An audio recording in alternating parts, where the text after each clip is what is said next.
ჩატარდა აღნიშნული პიროვნების სხეულის გარეგნული დათვალიერება ვიზუალურად ის საფუძველზეც გაიცა ექსპერტიზის დასკვნა, რომლის თანახმადაც ირაკლი გებლაძეს სასამართლო სამედიცინო შემოწმებისას გარეგნულად სხეულზე ტანსაცმლის დაუფარა მიდამოებში მექანიკური დაზიანების რაიმე ობიექტური ნიშნები არ აღენიშნებოდა.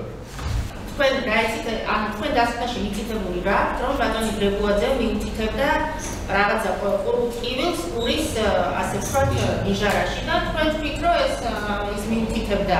ხო, ის მხოლოდ ისე განმოცემით. ანუ ჩემი კითხვა ასეთია. ბატონი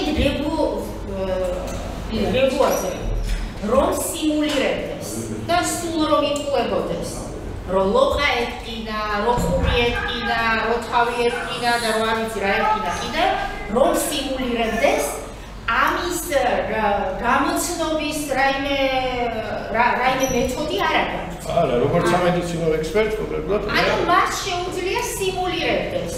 ეს არის სუბიექტური განცდა. ერთნაირია. სიმულაცია თუ მართლაც ტკივა, ხო? ხო, ანუ ოღონდ ეს ჩემი გადასაწყვეტი არ არის, ვთქვათ. არა, თქვენ ვერ ხვდებით. მე ნამდვილად შეიძლება სიმულირებდეს, კი ბატონო, დაშვება ერთი და იგივეა და შეიძლება არ სიმულირებდეს. მადლობა.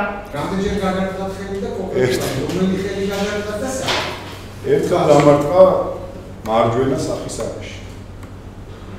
ის ძლიერთან დაკავშირებით შეგვიძლია საკმაოდ ძლიერი.